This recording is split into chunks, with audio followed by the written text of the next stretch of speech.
você chegou a assistir aquele vídeo do Jeff falando a respeito do programa? Sim, do início ao fim.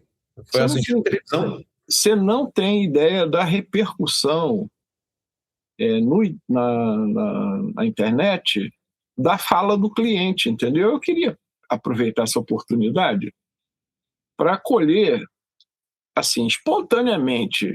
Não vou fazer entrevista, não vou fazer nada. Mas a tua história, para mim, ela é, assim, um modelo que, para o programa, ele me estimulou muito, porque você foi uma pessoa que seguiu, assim, entrou na onda, né? Eu Hoje, acho que hoje eu estava definindo o que é a insensatez. O insensato é aquele cara que rejeita tudo que é bom, verdadeiro e belo. certo.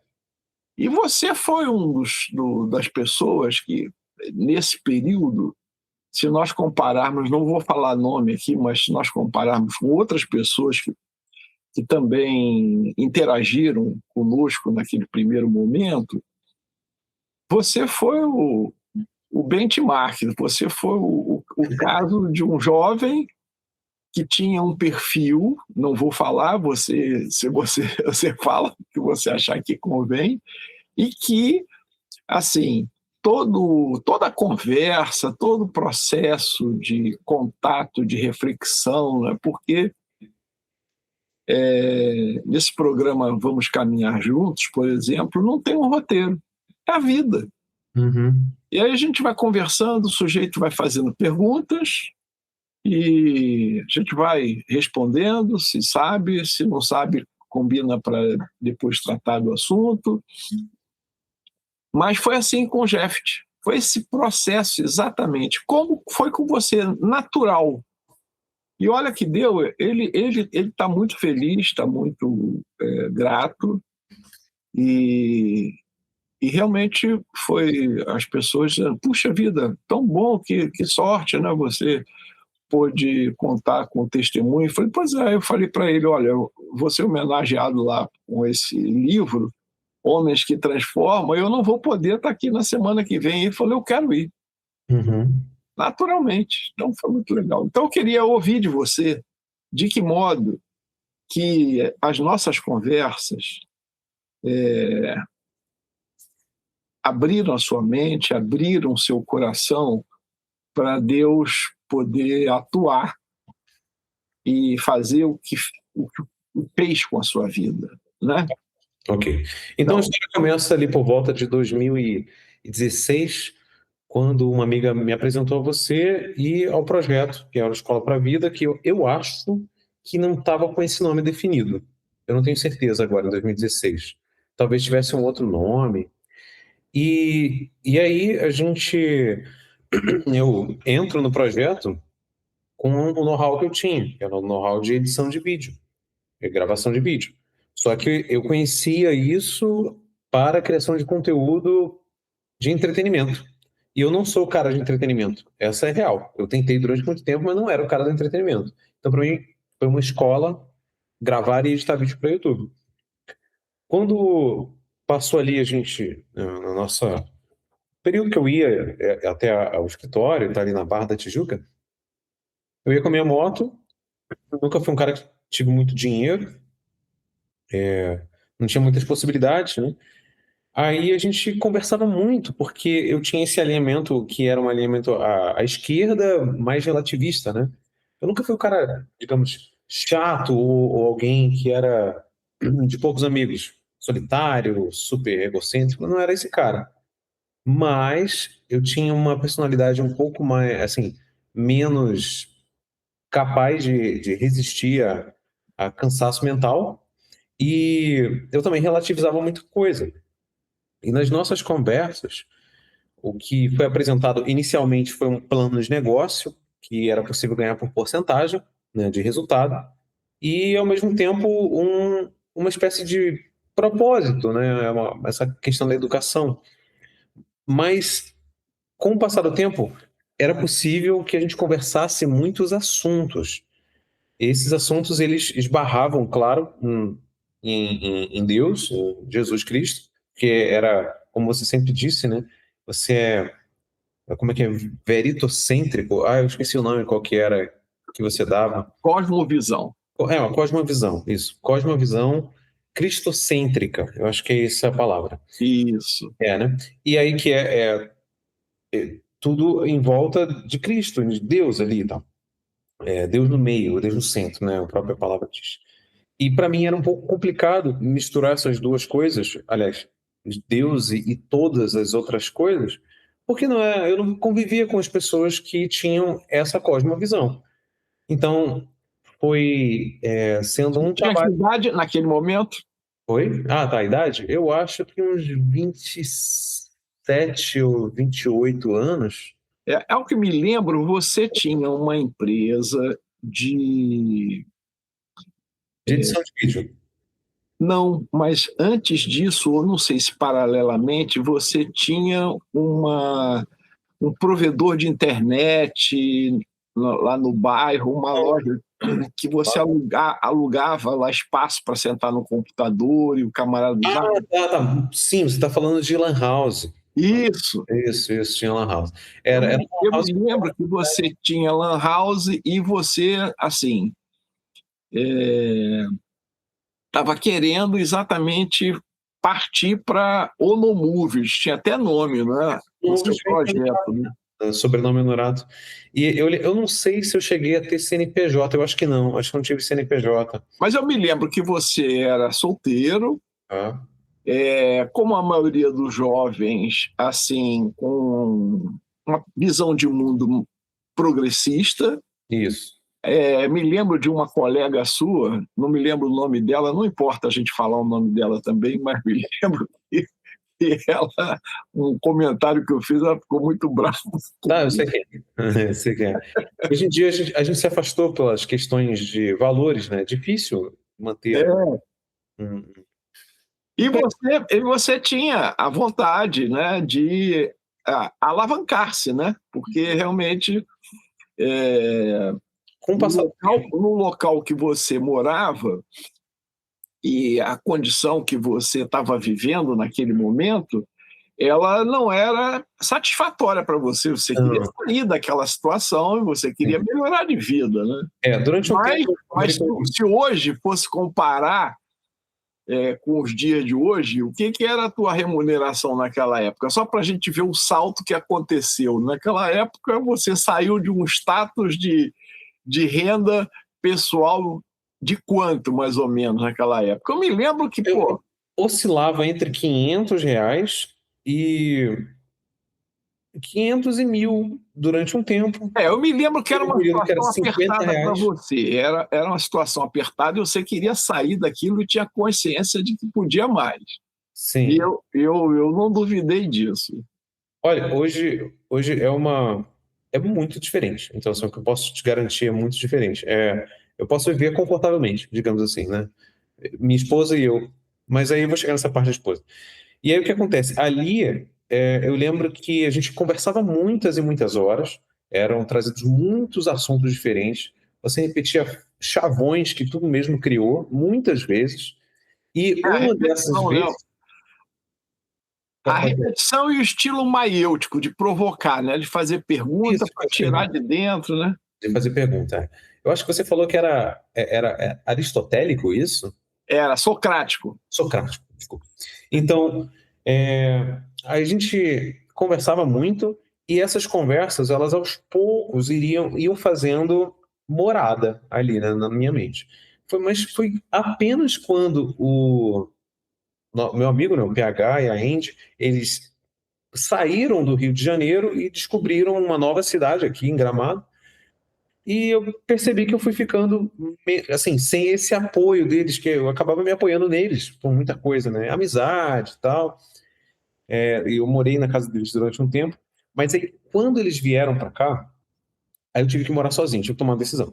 Isso já se passaram alguns anos, eu já tinha me afastado um pouquinho da escola, E porque eu me lembro que o casal PH e Andy eram meio que também referência, né, de uma conquista que você pretendia também, de Sim, encontrar uma mulher bacana e constituir família, né? porque o que eles me traziam de referência era assim, um relacionamento em que os dois estavam juntos o tempo todo, eles trabalhavam juntos, eles eram amigos, eles jogavam juntos, eles tinham um relacionamento assim que era completo nesse sentido para mim.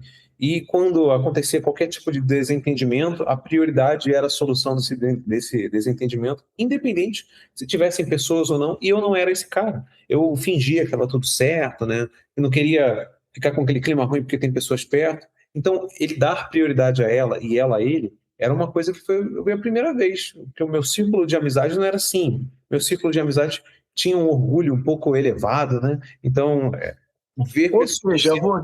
você paralelamente, você tinha uma boa referência, um bom exemplo do que é construir um núcleo familiar, ainda sem filhos eles, mas, assim, parceiros, né? Isso. Companheiros. Ou Sem essa seja, coisa de ficar tentando ser maior do que o outro ou isso. ganhar mais. Não, não tinha isso. Eu não Ou tinha seja, só esse no ego. primeiro momento a sua expectativa de melhorar de status, de padrão de vida socioeconômico, mas também essa referência te deu um estímulo.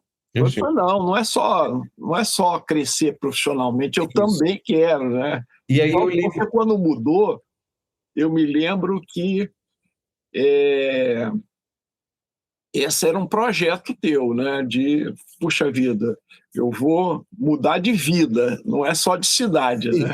mas antes tem um processo, que é o seguinte: eu percebi que para ter uma companheira como ele tinha que ter certos valores e certas virtudes que eu lembro que eu, ao fazer uma autorreflexão e pedir para outras pessoas reflexão sobre mim, eu não estava alinhado. Então, assim, por exemplo, tinha uma certa preguiça ou reclamava de certas coisas. Aí eu detectei que esse tipo de abordagem vinha para mim.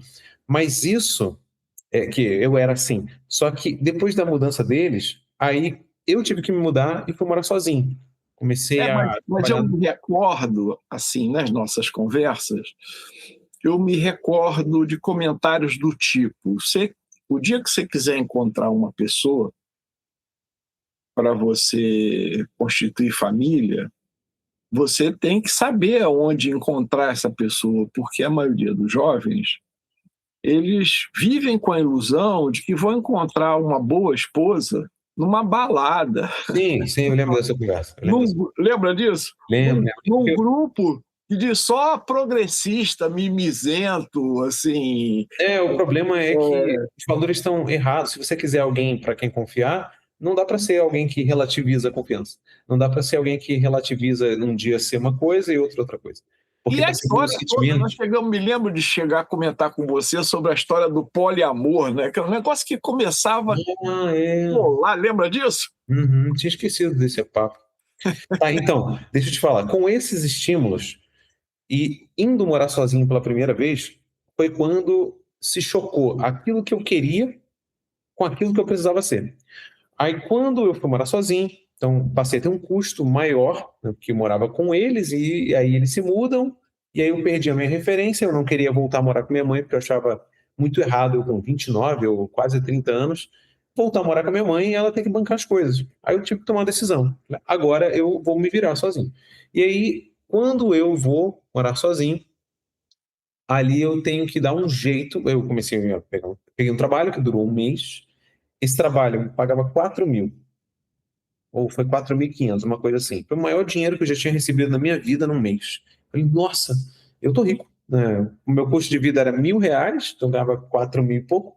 Só que me deixaram nesse trabalho, que era um trabalho que eu tinha que mexer com vídeo e tal, por um mês. E aí me cortaram. Ou seja, quando eu sou cortado desse trabalho, eu já tinha colocado um contrato no meu nome, eletricidade, internet. Eu falei, ferrou, né? Então o que que eu vou fazer? Vou tentar fazer bico por aí, fazer edição de vídeo para outras pessoas, pedir ajuda, sei lá. ou voltar para Eu me morar com a lembro, tem um outro ponto que você pulou e que eu acho marcante, é que você tinha uma moto e houve um momento que o aperto foi grande e você, apesar de precisar muito da moto, a gente falava sobre perigos de andar de moto. Lembra disso? Lembro, lembro. Eu comecei a Você imaginar que tomou eu ia uma perder. decisão de vender a moto. Sim. E aí vem um outro sonho, um outro desejo, né, de alavancagem, comprar um carro. E aí, quando você foi, e eu acompanhando a tua trajetória e vendo cada conquista, cada degrau no processo de desenvolvimento da sua qualidade pessoal e as conquistas, cada vez que você falava para mim uma coisa, eu vibrava aqui com uma alegria que você não tem ideia. Por isso que Então, mais um motivo para vibrar agora, que eu vou te falar que é onde senti que a chave virou. Depois desses incentivos todos, quando fui morar sozinho, perdi esse emprego, comecei a fazer bico e o dinheiro foi acabando. Eu lembro que eu tinha um cartão que era um vale alimentação, que ele era R$ 300 quando eu fui demitido. E a quentinha que eu podia comprar ali perto de onde eu morava, numa comunidade no Rio de Janeiro, custava R$ 10. Eu não tinha geladeira, não tinha fogão, não tinha cama e não tinha ar-condicionado. Eu só tinha uma mesa, um computador, internet e água da torneira. Eu dormia no chão, né? Esticava assim umas cobertas. Eu lembro que estava acabando, até que o dia. Então, assim, custava R$ 10 a quentinha, eu podia almoçar e jantar essa mesma quentinha. Eu ia lá, comprava uma quentinha, comia a carne primeiro, porque a carne estragaria mais rápido fora da geladeira, então comia a carne com um pouquinho de arroz, alguma coisinha assim, e dava um nó no saco plástico, dentro ali estava a quentinha, né? Aqui no Rio Grande do Sul se chama vianda, por algum motivo eles chamam vianda, mas no Rio de Janeiro é quentinha. E aí, almoçava e jantava aquilo. Até que um dia, estava no finalzinho do meu cartão, eu já só tinha R$ 700 no banco, fui gastando, né? Passado o tempo, 2 meses, e eu tinha que bancar a coisa. Foi quando finalmente eu percebi que eu caí em mim, que ou eu quebrava de vez ali, aliás, já estava quebrado, né? Ou ia morar com a minha mãe, ou dava um jeito. Eu lembro de ter ajoelhado no chão e comecei a pedir a Deus, chorar igual uma criança, assim, Deus me ajuda, eu não sei o que fazer. Acabou, tô aqui, tô no meu limite. E foi a partir dali que eu comecei a ler a Bíblia. Eu lembro que eu peguei para ler, né? Eu não usava o Instagram para nada e pensei assim, puxa, eu preciso ler a Bíblia e tentei conectar assim, se eu compartilhar com as pessoas que eu estou lendo e tendo uma rotina. Beleza, eu comecei a ver vídeo na internet, comecei a ler livro e aí a minha rotina era a seguinte: eu acordava de manhã cedo, ia correr em jejum, depois voltava, fazia um café da manhã, lia 2 capítulos da Bíblia. nós conversávamos, você tirava as suas dúvidas. É, e aí eu lia a Bíblia e compartilhava no Instagram essa rotina. Ó, acordei cedo aqui, agora são 6 e pouca da manhã, cara toda amassada, não me preparava nem nada. Só para usar o Instagram e compartilhar com as outras pessoas uma rotina de mudança. E foi aí que eu li a Bíblia do início ao fim. Foram 4 anos, não, 1 ano e 6 meses que eu lia 2 capítulos por dia e eu li a Bíblia do início ao fim. Aí, só que eu fiz essa rotina durante uns 4 anos. E no trajeto, eu usava muitos dos aprendizados contigo, coisas que iam absorvendo com o passar do tempo. Então, li a Bíblia, aí comecei a entender sobre essa questão de cobrar por porcentagem em trabalho, aí comecei a dedicar mais energia a marketing digital, tráfego pago, aí uma Eu coisa... dizia para você, Honorato, tem um mercado. Ah, eu lembro. Lembra? Para de ficar editando vídeo, você tem mais essa pegada de marketing. Não é? Eu lembro, eu Eu lembro. me lembro que eu dizia para você, falei, Honorato, tem um tempo bom, tempo ruim. Todas as organizações vão demandar marketing e venda. Uhum. E você é uma pessoa que tem uma fluidez na sua comunicação, um ritmo, ou seja, você tem tudo a ver com um sujeito capaz de naturalmente estimular o outro a pensar ou a considerar a possibilidade de consumir isso ou aquilo. Então, Tinha uma frase tua que foi assim, ó. Olha, tu perguntou quanto é que você quer ganhar, Francisco? Eu falei, sei lá, eu acho que 2.000 por mês estava bom. Tá, então tem várias formas de você conseguir fazer isso. Ou você tem um produto próprio e vende, ou você vende uma ideia, ou você vende produto de outra pessoa. No meu atual trabalho, o que eu faço é vender produtos de outras pessoas. Usei todo aquele conhecimento, né, do marketing, das vendas, dessa comunicação que você está falando aí. Ensinei a minha esposa, eu conheci minha esposa no meio do caminho, né, assim, eu acabei não falando disso, mas hoje eu tenho um relacionamento que segue o mesmo caminho daquele dos meus amigos, né? A gente trabalha junto, a gente está junto, a gente vive junto. Mas, enfim, E só você encontrou ali não a passo sua atrás. esposa na igreja, né? Não, eu encontrei ela, foi antes da igreja. Com o passar do tempo, Mas ela já tocava na igreja. isso, ela sim. Então é essa a referência Isso, que isso. eu Com o tenho. passar do tempo, eu morando sozinho, comecei a achar formas de ganhar dinheiro pela internet, usando sempre aquilo que você tinha me ensinado, né? A verdade vende, Francisco.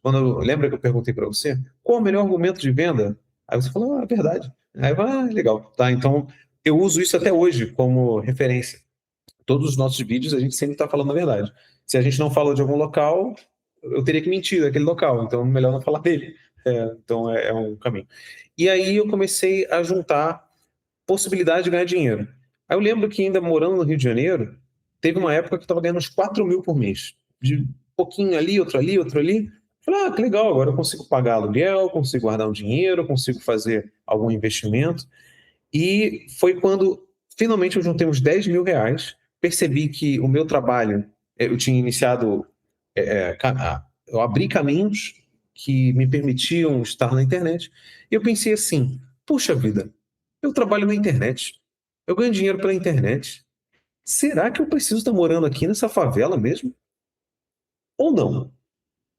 Aí eu fui e visitei a NPH aqui, né, no Rio Grande do Sul, Gramado, e percebi que era uma cidade tão diferente do que eu vivia, era uma realidade tão diferente. As pessoas andavam se sentindo seguras, tudo limpinho, tudo bonito, esteticamente agradável. Falei, puxa, que legal. Então eu volto para o Rio de Janeiro, isso já em 2019, ou seja, eu já ia me tornando um adulto no meio do caminho, sendo um cara que aprendia a fazer jejum de 36 horas para tirar uma das minhas características, que era ser um cara irritante, assim, eu tô com fome, vamos comer, vamos comer. Eu era meio assim, e usei o jejum para isso.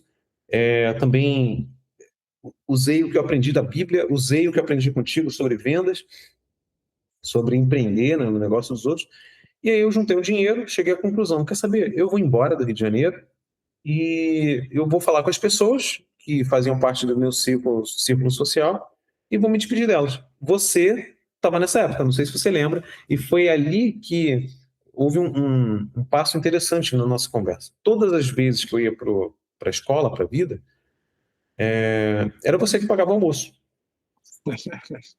Aí tu até falou, olha, sugiro que você não pegue tanto carboidrato, porque senão vai te dar sono, né? A gente várias vezes tinha isso. Eu uso isso até hoje, quando a gente vai em buffet livre, eu falo, por que que não pega logo a carne que é mais caro e pega uma saladinha, vai ficar barato o negócio? Eu uso até hoje, né? E aí, minha esposa faz também, né? Ela, Essa maneira assim de abordar no movimento, né, aproveitando todos os contextos para a gente ir semeando boas ideias. E tem um fato interessante assim que a gente percebe com clareza, e quem está assim do lado que já está mais, como é que eu vou dizer assim, mais sênior, já viveu mais, e o projeto no início me colocou em contato com pessoas bem mais jovens. E você não era o único do grupo. Então, uma coisa é você fazer uma avaliação de uma pessoa isoladamente, outra coisa é você ver que a conversa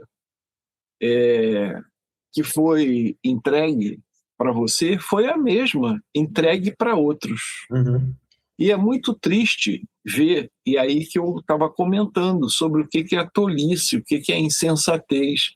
É o sujeito rejeitar aquilo que é bom, aquilo que é verdadeiro, aquilo que é belo, porque são as nossas escolhas. Claro. Então, 2, 3, 4, 5 pessoas jovens passaram pelo mesmo processo, mas as escolhas que tomaram foram escolhas pessoais. Se você olhar essa imagem que está aí, eu fico imaginando como é que devia ser o momento da criação, né? Deus, ele só criou o ser humano depois de criar toda a infraestrutura. No último dia. Toda a infra, certo? Para que não faltasse nenhum recurso. Mas nós vamos voltar para cá, foi só um contraponto, exatamente para valorizar quanto Deus faz diferença, porque na hora em que você percebeu o valor de colocar Deus na tua vida, no centro da tua vida, e ler a Bíblia, estudar a Bíblia e ver caso por caso, porque os personagens da Bíblia são todos assim, seres humanos errantes, né? Uhum. E aí, quer queira ou não, quando você vai lendo, você vai de caramba, isso aqui parece com fulano, isso aqui parece com Beltrano, isso aqui parece comigo. E olha o resultado. E é possível mudar, né? E aí você segue aí, porque eu não posso interromper, que está tão legal. E aí eu venho para cá, finalmente tomei a decisão, desculpa, antes. Eu encontro você, uma das pessoas que fazia parte do ciclo, e eu falei, olha, Paula, eu tô de mudança, vou para Gramado, a gente se encontrou lá na Barra, num lugar de comida lá, e aí a gente pediu algo para comer, e na hora de pagar eu falei, não, pode deixar que eu pago. Aí eu paguei. Aí você, Eu me lembro. que legal, É legal. Eu falei, tudo bem. Eu devo ter dado, sei lá, uns 60, 70 reais na época. O dinheiro tinha. Eu me lembro da tua felicidade de pagar a conta. É, imagina que você deve ter pago uns 50 vezes para mim. Aí eu paguei ali uma. Legal. E aí nisso, eu finalmente me mudo para aqui, para Gramado, ainda com os recursos que vinham de um projeto que eu construí ao longo do tempo. E esse projeto ele foi caindo em desuso com o passar do tempo, que era o projeto de transplante capilar, as parcerias de transplante capilar. Porque no meio do caminho, eu já era uma pessoa bem diferente do que era no começo, quando a gente se conheceu. Então já era o cara que falava que ia fazer, eu fiz 3 vezes mais. Ah, eu tive uma ideia, já estava feita. Eu era essa pessoa, eu me tornei um cara dedicado, comecei mantive a minha rotina de exercício, ia cedo na rua correr, fizesse sol ou fizesse frio. Na chuva não, na chuva eu não corria não. Mas aqui em Gramado é bem frio. E aí continuava correndo, continuava fazendo projetos junto com os meus amigos, ajudava no projeto deles, porque eu já tinha alguma fonte de renda, então tinha energia para ajudar. E nisso eu conheci uma garota, uma mulher, pela internet. Em de PH resolveram, depois de algum tempo, que eu falei que iria lá conhecê-la pessoalmente, e até o aeroporto comigo, isso meses depois que eu já tinha mudado para Gramado, para conhecer essa moça que morava no Rio Grande do Norte. Então, só que eu já tinha trocado uma ideia com a minha esposa Alessandra, mas sempre com amizade. Por quê? Porque com o passar do tempo, nesse autodesenvolvimento, digamos assim, eu tive a lucidez de imaginar, de fazer uma lista com características que eu queria numa mulher. Eu até mandei essa lista para você, e aí tu fala assim: o mais importante é que ela seja temente a Deus e tal. Mas ainda assim eu seguia essa lista.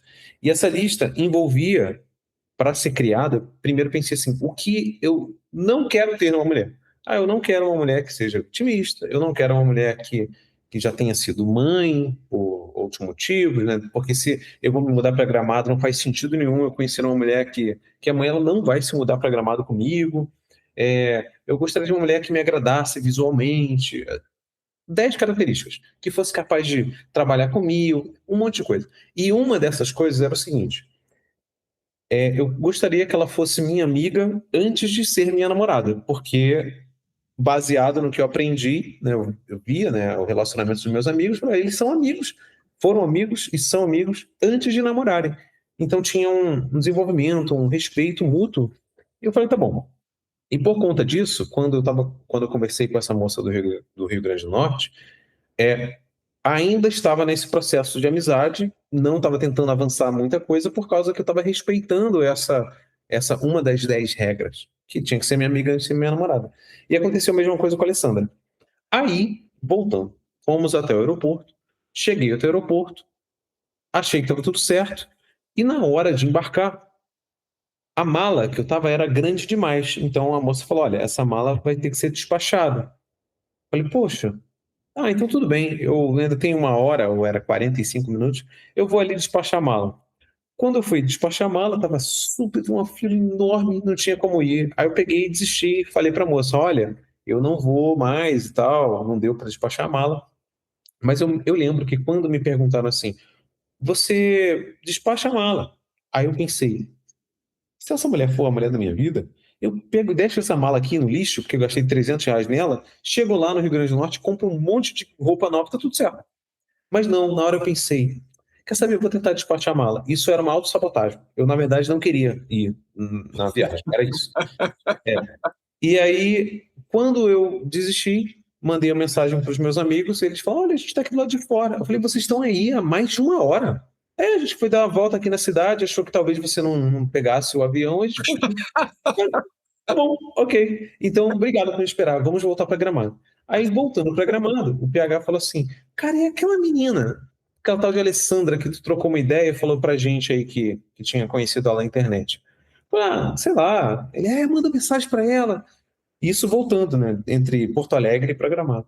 Tá bom. Aí mandei mensagem para ela e usei todo o meu poder de convencimento em marketing, em vendas, para que a gente pudesse se encontrar. Porque ela era folga dela, e ela estava enfermeira, né? Então era folga, ela queria estar em casa, tinha acabado de comprar um telefone novo. Eu falei, mas eu te ajudo a configurar o telefone. Ela, dá coisa, fazer backup. Eu falei, não tem problema, quantas vezes a gente vai poder se ver? Eu estou a caminho vou passar pelo onde você mora. A gente pode só se ver. Quantas vezes eu vou vir aqui, sair de Gramado? Quantas vezes você vai em Gramado? Ela, tá bom. E nisso a gente se conheceu. Quando a gente se conheceu, eu já tinha me tornado o cara mais decidido. Então, nós ficamos juntos ali durante um tempinho. A Alessandra, né, quando ela chegou, eu falei: Caraca, bonita essa menina mesmo, não só na internet, porque eu esqueci de mencionar um detalhe que é o seguinte: essa moça, assim, a Alessandra, a gente trocou informações através de um perfil em comum que a gente seguia. E nesse perfil em comum, ele pedia para deixar. Aí você vai entrar de novo, Paulo, tu não faz ideia disso que eu vou falar. Ele pediu para deixar o nome, desculpa, deixar a idade, a cidade que eu morava e uma frase que representava alguma coisa, alguma coisa sua. E esse perfil em comum é um cara que falava de autodesenvolvimento, que quem o seguia já estava mais ou menos alinhado a não ser vitimista. Tá bom. E a frase que eu escrevi foi: 34 anos, Gramado e amar é agir. Não, Jesus ensinou que amar é agir. Foi alguma coisa assim, a frase. Tem um print aí, enfim. Jesus ensinou que amar é agir, portanto, alguma coisa. E essa frase você falou muitas vezes sobre como é que o que é definir amar. Amar é ação, e uma ação que tem a sua intuição, tem a sua intenção de fazer com que a pessoa esteja numa situação melhor do que estava antes. Era uma coisa assim que você É falou. isso, exatamente. E aí a Alessandra viu essa mensagem, achou muito legal que eu morava em Gramado, era próximo dela, gostou da mensagem que eu falei sobre Cristo e resolveu me seguir. Então, foi a partir daí que a gente se conheceu e começou a conversa. E eu aceitei porque, poxa, a menina estava tocando violino, assim, no perfil. Falei, quem toca violino, no mínimo, tem bom gosto musical, né? Poxa, é um instrumento difícil, é um instrumento clássico. Beleza, agora voltando para o carro. E aí consegui encontrá-la, e nisso eu fiquei um pouquinho ali com os meus amigos, e eles falaram: olha, a gente tem que voltar para Gramado. Eu falei: tudo bem, podem voltar para Gramado, eu dou um jeito de voltar. O PH olhou assim: caraca, que decidido. Pensou, Acabou de desistir de ir para o Rio Grande do Norte. mas eu não era esse cara, eu era um cara dependente. E eu fui me tornando essa pessoa independente. Eu pensei, Confiante, né? Eu acho que quando o sujeito ele assume a identidade de que ele é filho de Deus, automaticamente vem a seguinte percepção e a seguinte convicção: se eu sou filho de Deus, usando sempre eu falei das instruções if, then else, não é? Lembra da lógica? se então, eu não sei o quê. Se eu sou filho de Deus, não preciso pedir nada, pô. Se eu sou filho de Deus, eu não preciso ficar dependente, a minha autoestima não tem que estar dependente da heteroestima de um outro semelhante, que dificilmente vai estar em condições de oferecer o que todo mundo está demandando, porque vou aproveitar para fazer um comentário, né? Se Jesus me perguntasse, tem alguma pergunta, assim, você tem alguma dúvida? Eu ia dizer, senhor, o senhor que conhece o ser humano sabe que, assim, a maioria é carente. A maioria tem a expectativa de ser respeitado, de ser amado, de ser perdoado, mas é difícil você ver pessoas que já transcenderam seu ego ao ponto de querer amar, de querer perdoar, de querer ajudar, servir, não é? Puxa, Sim, quando o senhor diz amar o próximo, como a si mesmo, mas tem uma coisa mais difícil ainda, que é amar o inimigo, imagina. Mas é, aí a compreensão do significado e da responsabilidade de ser filho de Deus, ela muda completamente. Porque você não tem que condicionar a tua capacidade de amar o próximo a qualquer sentimento, porque amor é um sentimento. E o verbo relacionado ao sentimento é sentir. Amor é alguma coisa que você sente ou não sente, correto? isso aí. Mas amar não. Amar é um verbo. E amar como verbo implica numa ação. Então amar é agir. Agir como? De tal modo que o outro, que vai ser o beneficiário dessa ação, fique melhor. Isso é uma escolha. E você Uhum. pode fazer isso com todos. É o caso do respeito, né? Quando você ouve alguém, quando você respeita essa pessoa, quando E a você. coisa mais impressionante, isso foi São Francisco que falou, que é amando que ser amado. Mas a coisa mais importante é que essa dinâmica de você amar causa um constrangimento no outro que, assim, deixa o outro meio que, caramba, essa pessoa é amável. O que é uma pessoa amável? Uma pessoa que merece o seu amor. Então, Uhum. olha como é que é sofisticada a inteligência de Jesus, né? Uma coisa aparentemente assim complexa, como pode amar, propor amar o outro, mas não tem outro caminho.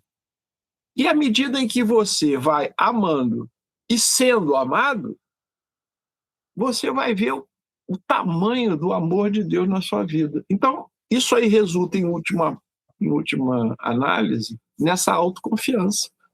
Você diz, peraí, eu, eu, eu sou filho de Deus.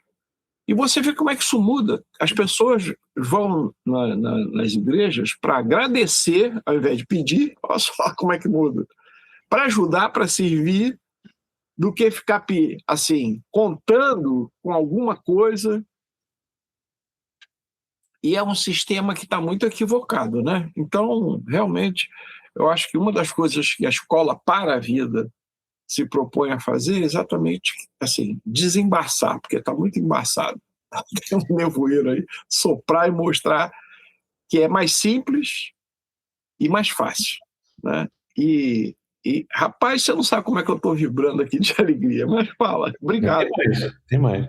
E aí, nisso, eu lembro que na época eu pensei, é bem legal esse pensamento que você sugeriu agora, ser filho de Deus, mas não foi isso que pensei na hora. Eu lembro que eu pensei assim, qualquer coisa eu pego um Uber, deve dar uns R$ 300 daqui até lá e eu volto para casa. Então, mas eu quero continuar conversando com essa menina aqui. E eu lembro de ter mantido estritamente qualquer assunto que fugisse a possibilidade de amizade, ele foi podado logo na raiz. Pensei, eu não posso falar isso, porque isso é algo que ultrapassa esse meu valor. Mas enfim, aí a gente conversou e eu voltei para casa. Mas na hora de voltar para casa, o PH mandou mensagem de novo, 3, 4 horas depois, e ele falou: cadê você? Eu falei: eu tô aqui, vou voltar para casa. Ele: olha só, eu estou pertinho de você ainda. Eu falei: sério? Sim. Aí ele para com o carro. Eu falei: cara, o que você tá fazendo aqui? É que a gente foi ver um negócio, uma cidade aqui do lado e tal, e aí, vai tá aqui. Então tá bom. Ou seja, eu saí de manhã cedo para o aeroporto, não fui. Encontrei com a Alessandra, porque o PH ainda estava lá, e depois encontrei com eles de novo quando foi embora, ou seja, eram umas 8 da noite, e consegui ainda voltar com eles de carro. Bom, agora dando pequenos saltos. Aí avançando, eu conheço, de fato, a Alessandra, a gente começa um relacionamento. Uma semana depois de começar o relacionamento, eu penso assim, por que a gente não cria um perfil? E vamos falar sobre Gramado, porque eles já falam sobre Gramado aqui, a gente pega, eu sei que funciona, e eu sei como fazer funcionar esse negócio, porque eu já fui aprendendo, né? E como é que a gente vai fazer? Vamos fazer parceria para ganhar porcentagem nos lugares. Não vamos cobrar para fazer vídeo. Porque eu aprendi contigo, né? Aquela questão. Falei, tá bom. E nisso eu montei, enquanto ela trabalhava como enfermagem ainda, eu montei um projeto ele, dentro dele, tinha o YouTube, um Instagram e um site. É um trio, assim, né? E esse negócio ele foi montado como se fossem tijolinhos. Então, a cada post, a cada vídeo, a cada coisa era um tijolinho de uma casa. Até a hora em que eu propus para ela, se ela quisesse sair do trabalho dela, que ela poderia, porque esse projeto ia pagar exatamente o valor que ela já ganhava de salário. Eu perguntei: quanto é que você está ganhando? Ela: eu ganho uns 7 mil, com descontos aí que vem na fonte, né? 20 e pouco por cento, dá uns 5 mil que sobrava, 4 mil e pouco. Eu falei: tá. E aí, depois de 6 meses, ela estava ganhando exatamente a mesma coisa, porque eu fiz esse dinheiro cair na conta dela. Aí ela: pô, que legal. E o que acontecia é que quando eu ia para casa dela, ela tinha que trabalhar e eu ficava lá. E ela percebia: poxa, que chato, né? Na chuva, tem que sair, não sei o quê. E eu ficava lá. Vou ver televisão, fazer alguma coisa, e estava ganhando dinheiro já. Muito bem. E nisso, as coisas começam a se desenvolver. Quando eu a conheci, ela passou a me levar para a igreja. A gente frequenta a igreja luterana aqui em Gramado. É uma igreja tradicional, é uma igreja que lembra um pouco uma igreja católica, sem o padre, já que o pastor ele é casado, e sem a figura de Maria, né? É centrado na Bíblia mesmo. Mas tem os ritos e tudo mais. Lembra uma igreja católica, mas sem esses detalhes, né? Digamos, cristocêntrica ela é. Aham. Aí eu achei legal, só que ela tocava violino na igreja, daí que é a foto do perfil dela. Pô, que legal. Então ela toca violino na igreja, ela é uma mulher cristã, ela quer ser mãe, ela foi preenchendo todas aquelas lacunas, né, que eu imaginava. E a última que faltava, ela poder trabalhar comigo.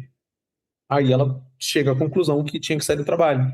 Então, quando ela sai do trabalho, eu já estava ganhando a mesma coisa. Eu falei: é isso aí. Então, se quiser ganhar mais, é só fazer mais disso e tudo certo. E aí a gente foi dando os saltos. Então, depois a gente já começou a namorar, começou esse projeto, aí foi morar junto. 6 meses depois, a gente comprou um. Não, como é? A gente se muda. 6 meses depois, a gente se casa. 6 meses depois, a gente compra um carro. Aí, 6 meses depois, a gente faz uma viagem e tal. E agora ela é mãe. Então, mais alguns meses e o Matheus chega aí. Esses foram saltos. E nisso, a gente conseguiu, já com, digamos, um pouco de inteligência financeira e um casal que continua seguindo a palavra de Cristo. A gente vai na igreja praticamente todo domingo, já tem alguns anos. A gente serve na igreja, né? Eu sou o cara que ajuda a fazer a transmissão ao vivo da igreja, ela toca lá na igreja, né? No Ministério de Louvor. E a gente conseguiu um monte de coisas que seriam impossíveis para alguns anos atrás. Impossível, assim, de imaginar. Nossa, tem possibilidades inacreditáveis. Compramos nosso terreno agora, então, mais uma raiz aqui em Gramado. E são esses saltos de alguém que ganhava uns R$ 50 por mês, algum tempo atrás, para hoje um valor que ela é bem diferente, eu vou colocar assim. Esse é o resumo da. Quando Resumo. você falou da proporção, eu falei, uau! E o mais bacana, que aqui acabou se transformando no documentário da vida de um jovem que se transformou,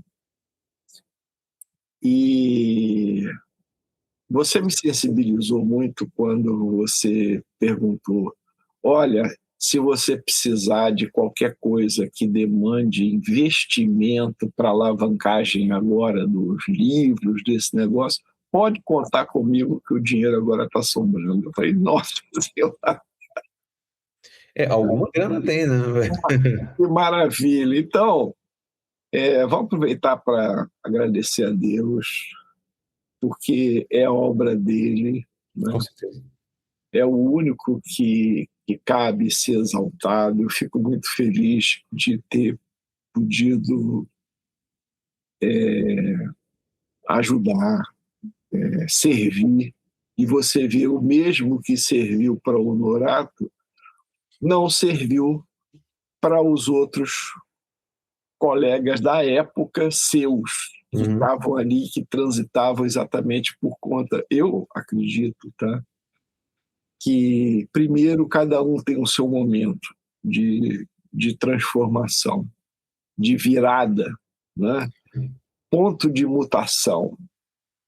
E quando a pessoa busca de coração a Deus, como você fez, você chegou àquele momento assim de rendição, né? De Foi, quando eu você... dobrei o joelho no chão. Exatamente. E não tinha como não dar certo. Só seguir. Essa metáfora de que Jesus é o caminho, ela é perfeita. Agora, é fé de perceber que é o caminho e obra, que é trilhar o caminho. Eu lembro muitas vezes que você falou o que era pecado. O que é pecado? Pecado? Pecado é errar o alvo. Falou isso muitas vezes, lembra? Pecado é errar o alvo. Você falou também aquela referência. Para um jovem, assim, da geração, da sua geração, eu sei que não é fácil, porque, puxa vida, a cultura é manifestação da normalidade, né? Quando a maioria das pessoas da mesma faixa de idade pensa de jeito semelhante, gosta do mesmo tipo de música, mesmo tipo de roupa, mesmo tipo de diversão.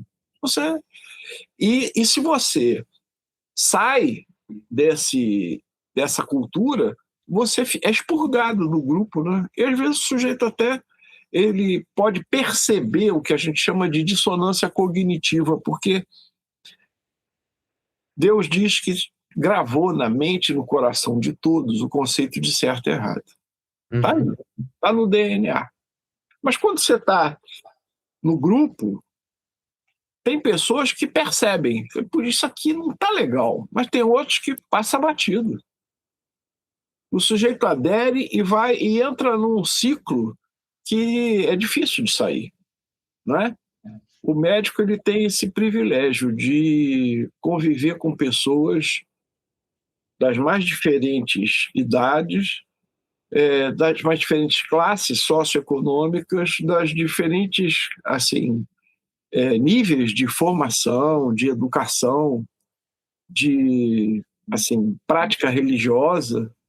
É impressionante. É como se você tivesse ali com todo o universo de possibilidades diante de você. E se você é um observador atento, e médico tem que ser por dever de ofício, porque o maior desafio de um médico é fazer diagnóstico. Não é? Certo. Se não faz diagnóstico, vai ajudar de que maneira? E a missão é aliviar o sofrimento. E quando você fica atento na observação, você começa a observar padrões, né?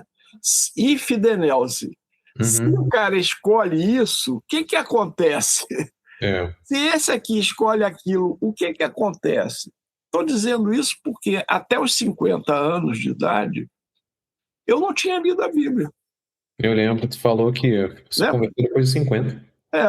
E foi um tranco, assim, aquele momento da hora da verdade em que você é aplaudido, ganhando assim bem, né, sendo bem remunerado, nessa faixa de remuneração que você alcançou hoje, graças a Deus, né? Seu trabalho, mas graças a Deus. Mas você tem a tendência a achar que você é que é bom. Isso é claro, do meu trabalho, da minha competência, da minha inteligência, da minha maneira de lidar com os outros. Mas não é isso. Até que chega um momento que você diz, espera aí. Chega ao limite e você não dá conta. Aí você diz, espera aí. E foi uma transformação muito grande. Transformação que o meu modelo de qualidade pessoal só tinha 3 variáveis. Hoje tem 4. Eu não tinha noção de que Deus estava por trás de toda a minha história.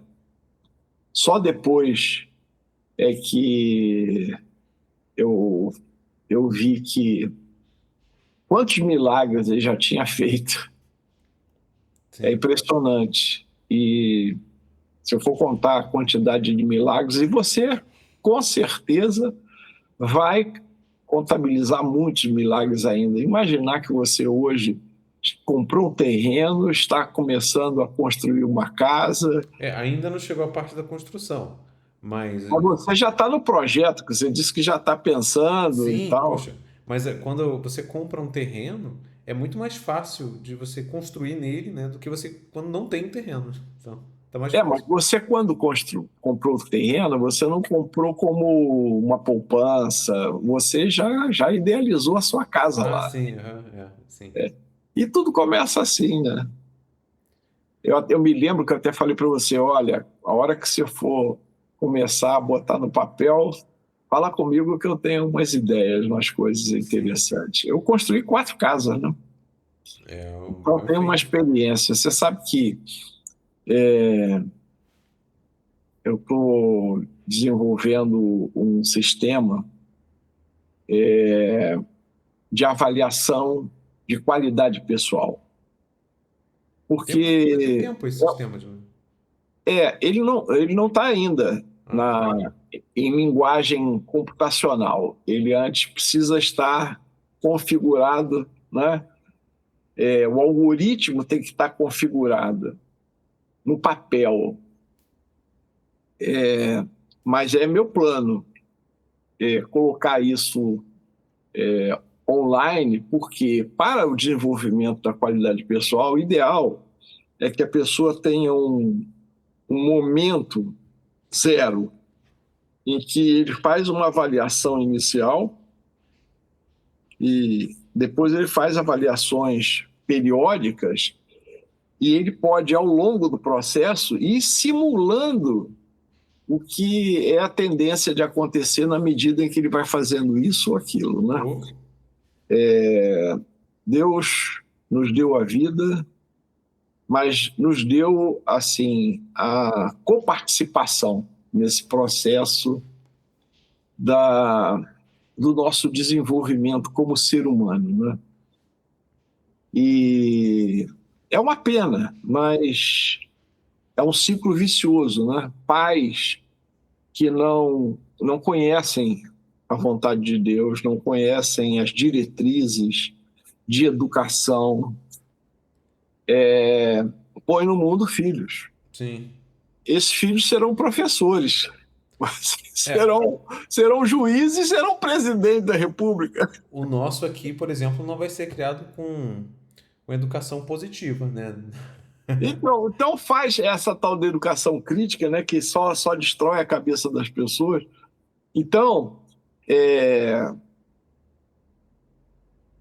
tem Eu uma queria coisa falar da boa escola. acontecendo no meio dessa crise toda que o mundo está vivendo, é que eu acho que está por vir um novo reavivamento.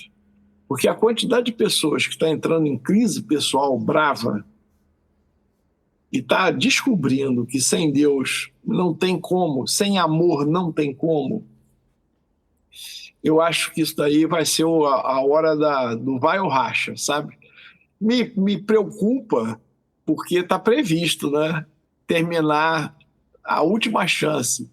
A questão é realmente a última chance que Deus está dando? Porque você estuda a Bíblia e muita gente diz assim, não, o Antigo Testamento era a época da lei, agora é a época da graça. Eu falei, não, absolutamente, está equivocado isso aí. Porque, voltando àquela imagem que eu apresentei do Éden, ali é graça pura. Você já imaginou qual foi a oferta que Deus fez ao ser humano, rapaz? Aqui, tem tudo aqui para você. Deixa eu projetar essa imagem novamente. Então, como em todas as nossas conversas, tem sempre oportunidade de refletir sobre uma passagem bíblica. Não sei se você já pensou a respeito, ou já assistiu alguma pregação que aborde essa questão. Quando lá no Éden, Deus, ao oferecer tudo de graça para o casal, ele disse assim, ó, vocês podem tudo, menos uma coisa, não é? Lembra? Lembro, não pode comer do fruto proibido dele. Então, mas o que é? Não convém, porque na própria Bíblia depois diz, Deus disse, né? Tudo pode, mas nem tudo convém. Isso. Mas naquele momento a ordem dele foi explícita, né? Não coma disso aqui, né? E esse é um simbolismo. Não comer do fruto da árvore do conhecimento do bem e do mal. Mas o que significa isso? Já pensou a respeito? Qual é o significado disso? Não. Então é uma coisa que eu nunca pensei. Então, Eu entendo aí, só como aí, ordem. aí é a tal abordagem socrática maiêutica, né? Ou seja, você provoca essa reflexão, mas existem algumas leituras, tá? Mas eu, no outro dia, submeti essa leitura à exegese de outras pessoas e não sou o único que está percebendo dessa maneira, não. Mas o que é exatamente isso? Deus, até aquele momento ali, ele disse assim, olha, o conhecimento do bem e do mal não é para vocês acessarem, porque eu conheço. Deus conhece e está querendo exatamente proteger. Não entra nessa, não. E o que a serpente, né, astuta, Satanás chega aí, ó, no ouvido da Eva e diz, olha, vocês não vão morrer coisa nenhuma se vocês comerem isso. Se vocês comerem, vocês vão ser como Deus. Olha que proposta. Porque há controvérsias sobre qual é o pecado capital. É desobedecer ou é o motivo da desobediência, né? Claro, ela desobedeceu, chega para ele e ele, o primeiro frouxo da história da humanidade, ao invés de se posicionar, né? Disse, não, Deus falou para mim e não é para comer disso. Mas ele, seduzido por Eva e Eva seduzida por Satanás, eles comem. E a partir desse momento, aí é que vem a interpretação do simbolismo. O ser humano passa a assumir com a responsabilidade da desobediência, que é o seguinte, ok, agora vocês são que nem eu. O que significa ser que nem Deus? É você assumir a referência do que é certo, errado, bem e mal, belo e feio. Esse foi o problema. Percebe? é um Porque oportunidade, né? enquanto você. Olha o movimento contrário, né? O que nós estamos buscando? Conhecer Deus para quê? Para a gente acessar a referência dele de certo e errado, não é isso? Não deixa de O que ser. que o casal fez? Quis ser que nem Deus. O que que ele fez?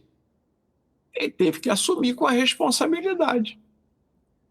Comer do fruto do conhecimento do bem e do mal significa o seguinte: você quer ser que nem Deus, mas você não tem competência. O ser humano não tem competência para isso, né? Um estudo recente, agora de dezembro de 2025, da revista Neuron, eles atualizaram o gap que existe entre a quantidade de informação contida na realidade e a capacidade que o ser humano tem de processar. É da ordem de 1 trilhão de bits por segundo de informação na realidade, e só 10 bits por segundo é a capacidade consciente do homem processar esse 1 trilhão. Percebe? Por isso que tu O falava tamanho da ignorância. O tamanho da ignorância. por isso que tu falava sobre versões da verdade, né? Lembra que eu falava? Aham, Então, dependendo do lado. é porque verdade só existe uma, mas versões da verdade, quantas podem existir? Quantas forem os habitantes? E por que nós estamos vivendo esse caos? Porque cada um acredita que sabe o que é certo e o que é errado. E mesmo estando absolutamente errada, a pessoa acredita que está certo. Reparou isso? Aham. Então, como é que Eu- pode ter entendimento? Não tem entendimento. Agora, imagina um casal, como é a maioria, em que cada um tem a sua própria vontade, a sua percepção do que é certo, do que é errado, do que é belo, do que é feio, do que é verdadeiro, do que é falso, nessa perspectiva da relativização. É assim, então missão de Como é que crença. essas duas pessoas vão se entender? Então, Entendeu? ela não se sente bem e separa, porque é assim, né? Mas é simples assim, né? Separa. Então, Agora, imagina depois que você tem filhos e essas crianças ficam assim, sofrendo a falta claro. da estrutura familiar, né? E aí vem todo o processo de adoecimento. E o médico, esse é o privilégio do médico, dele poder conhecer a história de cada um. E aí que eu diferencio a escola da vida em relação à escola para a vida. A escola da vida, você é testado, você é provado, você faz prova o tempo todo. Só que como você não sabe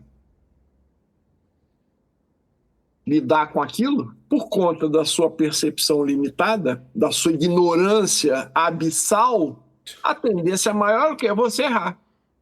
Aí depois que você erra, você tem a chance até de aprender. Mas, se você for cabeça dura, eu chamo de pessoa tapada. O que é o tapado? É aquele insensato que eu disse, que o insensato é aquela pessoa que rejeita o que é bom, o que é certo, o que é verdadeiro e o que é belo. É como um recipiente de água que você põe debaixo de uma cachoeira e não entra uma gota. Por quê? Porque está com uma tampa, Uhum. entendeu?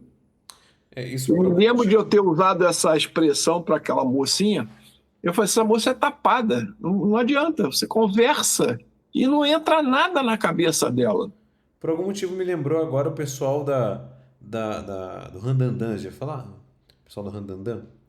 É o pessoal que tá na moto, aí vai cortar o giro da moto, fica andan, fazendo aquele barulho absurdo. Porque eu imagino que sofra de uma carência tão grande de vitórias na vida, de qualquer tipo de vitória, que precisa que as pessoas a ouçam de forma forçada. Para que observe, olha só como é que ele está fazendo barulho. Eu E acho que o cara outras, só tem. outras mutilam o corpo, né? Com essas tatuagens, essas roupas. Aquilo é feio. Nós estamos vivendo o império da feiura, já reparou? As músicas são feias, É, a moda, cada coisa. E o pior é que empresas assim de prestígio internacional, como a Jaguar, resolveu fazer uma propaganda usando uma mensagem que ninguém entendeu, um negócio feio, uma coisa assim absurda. As vendas foram caindo, caindo, caindo.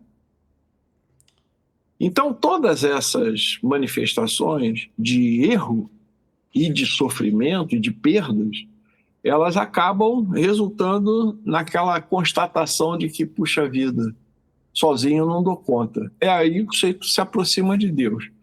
E eu disse, muitas pessoas não aprendem quando erram, porque são tapadas. Mas outras disse, não, peraí, tá errado. E uma das causas de sofrimento, Francisco, é essa dissonância cognitiva, né? Porque lá no fundo, todo mundo sabe que está fazendo coisa errada. Você vê pela reação das pessoas, assim, de ficarem com, sabe, a guarda fechada, reativas, agressivas, elas se defendem, sabe? Porque elas não querem admitir que estão erradas. Sim. Uma soberba, né? Deu pra ver que a minha esposa chegou aqui. Ela tinha saído. Olha, Hã? falamos pra caramba, tá É. tão bom.